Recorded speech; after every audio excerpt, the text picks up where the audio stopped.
Hello. I'm sitting here underneath what I first thought was some type of torture device as someone who did not grow up in an era when these machines were used. So I decided to learn a little bit more about them and the cost that some women and men and children went through to get the waves or the curls that were very popular in mostly the 20s, 30s, 40s is kind of when it died out. So this is called permanent wave machine, and if you wanted your hair like it was in the pictures that you saw at the beginning, you had to sit under one of these for up to 10 hours.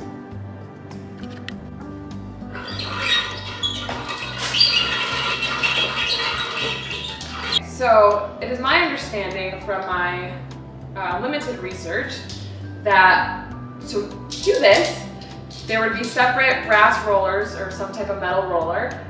You would coat the hair in I want to say sodium hydroxide, that's probably wrong, some type of chemical. That's where the smelly part of the perm comes in.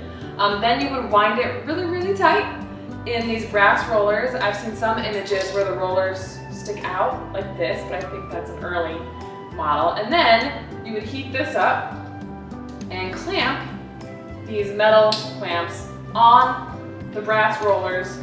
The heat would come and travel down into the rollers and you'd sit there for a few hours. So, this is a newer one. Don't know as much about this one, but the cool part of it is that the roller, or the thing you wind the hair around, is right here inside the heating device. So that's kind of neat, but still horrifying. So. 100 years ago, during the Jazz Age, the Roaring '20s, whatever you want to call this decade of fashion revolution, delightful little waves were all the rave. And when the process was done right, the look could be gorgeous, but the process of getting there was trying, to say the least. The permanent wave machine was a staple in beauty salons across the country in the 1930s and into the 1940s. But believe it or not, its existence is actually due to the desire for both curls and straight hair. Let me explain. Karl Nessler, sometimes referred to as Charles Nestle, a German man, was the first to experiment with ways of obtaining longer-lasting curls. His first attempt, after he moved to Paris, the most fashionable city in the world, involved coating the hair in sodium hydroxide. It is said his first attempt mixed cow urine and water, wrapped tight in a dozen brass rollers, and then heating it up to over 200 degrees Fahrenheit. The willing model he found, Katharina Labille, had her hair burned off and suffered some burns to the scalp, but she clearly wasn't too mad as she later married Nessler. The brass rollers were clunky and not everyone was into this idea. He did eventually get a patent for an improved version of it in Paris, and they did start popping up in beauty salons. In the United States, Marjorie Joyner got a patent for another version of the permanent wave machine in 1928, though she had some different motivations. As an African-American woman, she knew how difficult it was to achieve that straight hair look.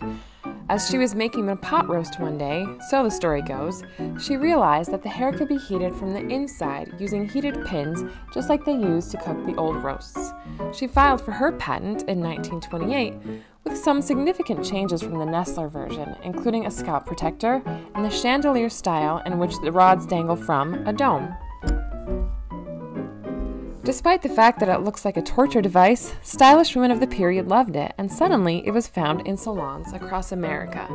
Women were more than willing to sit under that hood for hours at a time to achieve the look.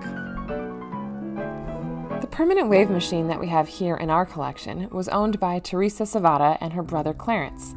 The Savadas owned the Très Claire Beauty Salon in downtown St. Cloud on St. Germain, which was in operation from 1939 to 1994. They were born in St. Wendell to Valentine and Rosalia Savada. Clarence served in the Pacific Theater during World War II, reaching the rank of Master Sergeant. As fashions always do, the permanent wave craze faded away.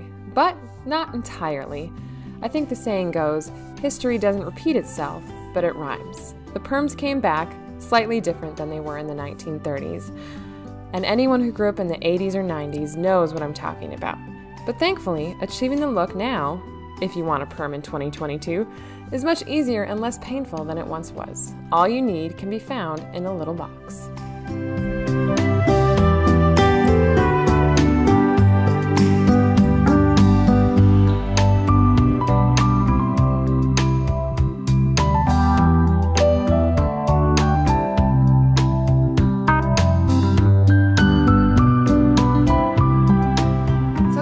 Watching the things we did for fashion, our new series. If you liked it, please subscribe. We do videos as often as we can, at least once a month.